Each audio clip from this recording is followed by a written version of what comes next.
extraordinary footage of Luca Debargue from the Verbier Festival 2017 with the B minor sonata by the B minor sonata by Franz Liszt, and I'm joined now by Luca Debargue.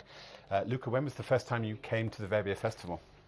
I came for the first time last year for two concerts, one solo recital and one concert with Janine Jensen, Torleif Tedeen, and Martin First to play the Quartet for the End of Time by Messiaen. That was an extraordinary concert. In fact, I was sitting at home watching that concert, and for me that really exemplified what Verbier Festival means. There was nothing left in the dressing room, everything was given on stage. How was the experience for you? No, it was a fantastic moment. It was, of course, at the beginning it can be a bit stressing. It's a very important festival. There are a lot of very important names, a lot of things around this festival. But when I sat on stage in the church, I suddenly felt super comfortable with the other musicians, and it was really, there was no difficulty to communicate, to share the experience all together, and with the audience it seemed to me very easy and natural, actually. It's a good memory. What's your impression of the Verbier Festival? Did you have a chance to see other concerts and to look around a little bit? Of course. No, for me it's very, very rich. The programmation is very interesting. There are some less known pieces, like actually the Messiaen was quite risky to do because it's like... Had you done it difficult. Before? Yes, we played with the same group. The same group. We played it in Sweden, and we played after in Carnegie, and we we you recorded it? Yes, we recorded it for Sony Classical. Yeah. Right, absolutely. It's released since last October. Right. Yeah.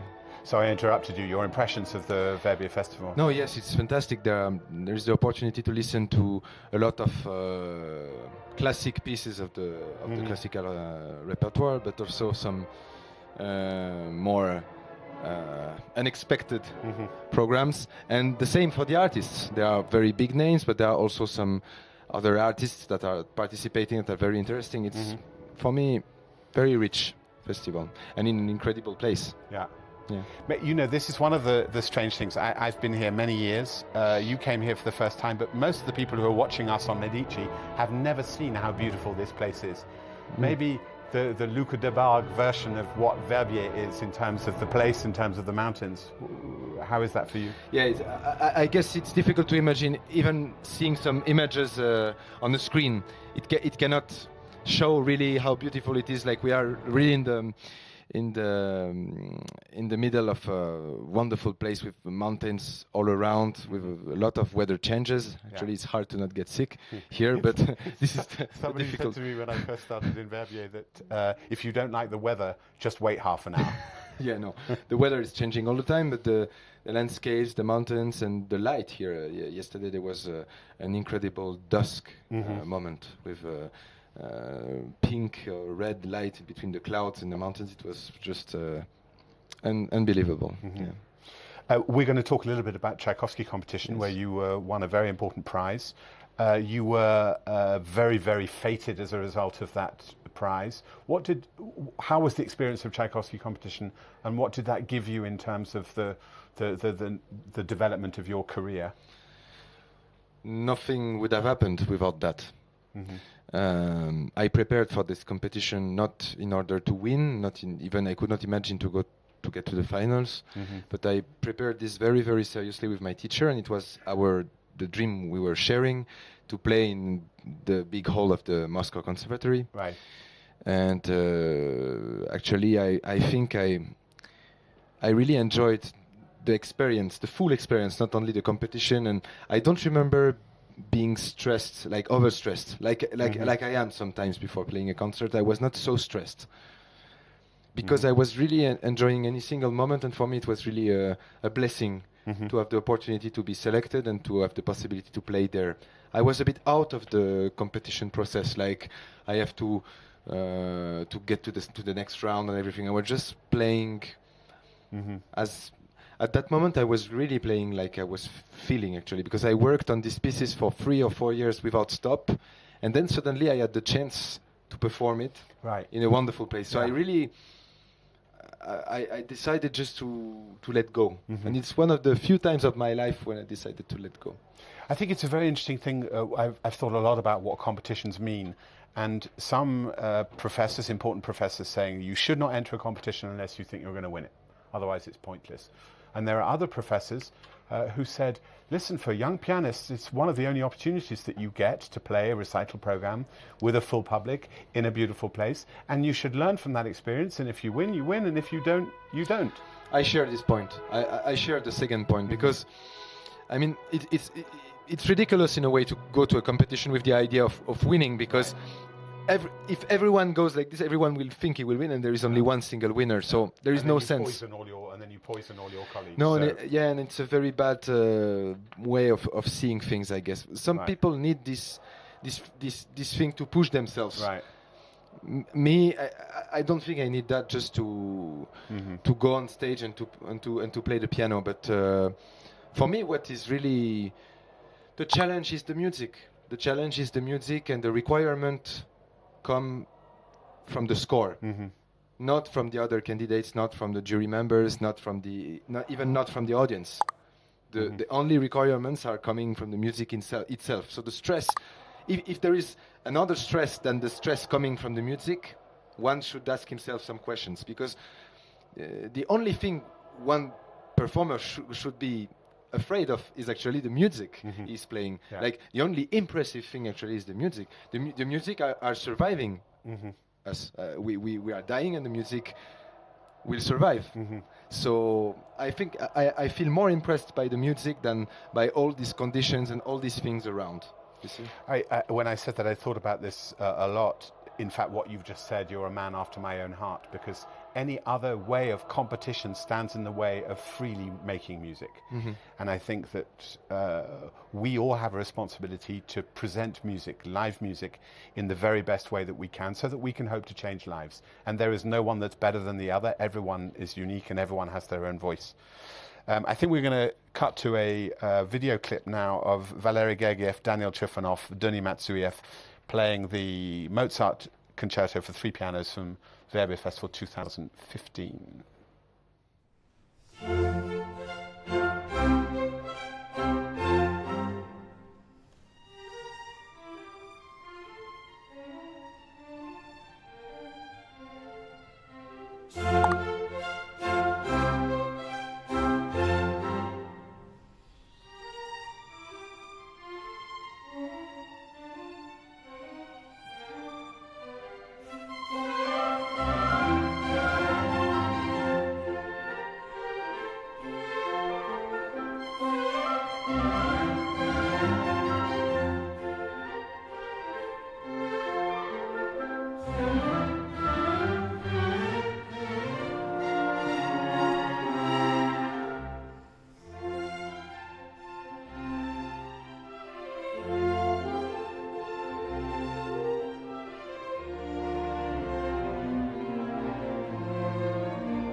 So that was an extract from the Verbier Festival 2015 with Daniel Trifonov, Valery Gergiev, Denis Matsuyev playing the Mozart Concerto for 3 pianos. We continue our discussion about the Tchaikovsky competition here in Verbier. Luca Debargue you've met already, and I'm now joined by Andrei Ionitsa, who won the first prize of the cello competition. Andrei, for those of you devotees of Medici, have been watching his recital this morning. How did it go? It was wonderful. I enjoyed it 1000%. The recital this morning was given with Song Jing Cho, who won the Chopin competition in Warsaw and is making his debut here, as it is your debut playing in the Verbier Festival itself. In the Verbier Festival, yes. I mean, I did a chamber music concert 3 days ago, but this was my my full recital debut here. Right. So I have to talk a little bit about the education programs here in Verbier, because you were in 2016 a member of the Verbier Festival Academy. 15, yes. It was actually right after Tchaikovsky. I remember the wonderful 3 weeks that I spent here. And it's, the academy program is not only about receiving master classes from great people. You can get that, somewhere else. It's about the opportunity of going to such amazing concerts and meeting all of these artists. And it's a huge event. You have, 2 orchestras, countless big names, plus academy, reach out. It was all very fascinating. Mm-hmm. And a well-deserved, half of holiday as well. Mm-hmm. So you guys know each other. You've played together. You're both Tchaikovsky winners. Right. Did you talk afterwards about what your Tchaikovsky experiences were, or you just take that and you carry on with the next steps? Yeah, because we were playing for a tour together, playing Tchaikovsky piano trio. Together with Clara Yomikang. Yeah, mm-hmm.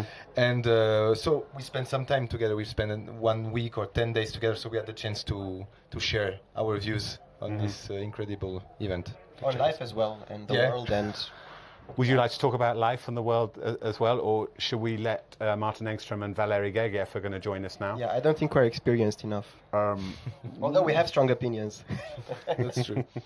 So Martin Engström and Valery Gergiev are going to join us now. What does it mean to you both? You begin a career after the Tchaikovsky competition. At what point does the Tchaikovsky not matter and it's you as musicians that matter and people stop talking about it? When does that happen? That's a tricky question. In a way, the competition doesn't matter from the moment you're done with it. Of course, it's an incredible springboard for all of us, right? But in the end, people are not going to be interested in you because you are the winner of this and that, but because you are an interesting artist and you have, you have something new to say, something fresh to bring to the scene. So that means that the competition could open the door. The competition is opening the door, but the rest is totally up to you. And then you have to prove yourself. Totally up to you. Right. Yes. Is that how you feel? Yeah, I think that there is no. Sometimes there is no obvious separation between like the competitions and how interesting you are as an artist. It can go together, actually. Like we were talking about before, competition for me is an opportunity to play. So it's an opportunity to play in professional conditions and to meet an audience and to share like your artistry with the audience. So the matter of getting a prize is not very important. What is important is getting exposed, because then you have the occasion to show what you do. And it really was the case with Tchaikovsky. It was not necessarily just the first prize winners who got incredible opportunities after that. I think that we're incredibly blessed here on Medici that we see these guys on the stage during the competition, during the Verbier Festival, but we also get to feel how passionate you both are about what you do. And I have to say that with otherwise it's not worth it. And I have to say that without what you give in terms of your passion, this world of classical music may be a little bit screwed, but I'm not worried about it at all in your hands. Anyway, we are now going to go to the highlights reel of the Tchaikovsky competition 2015. Luca Debargue, Andrei Ionitsa, thank you very much. Thank you. You're welcome.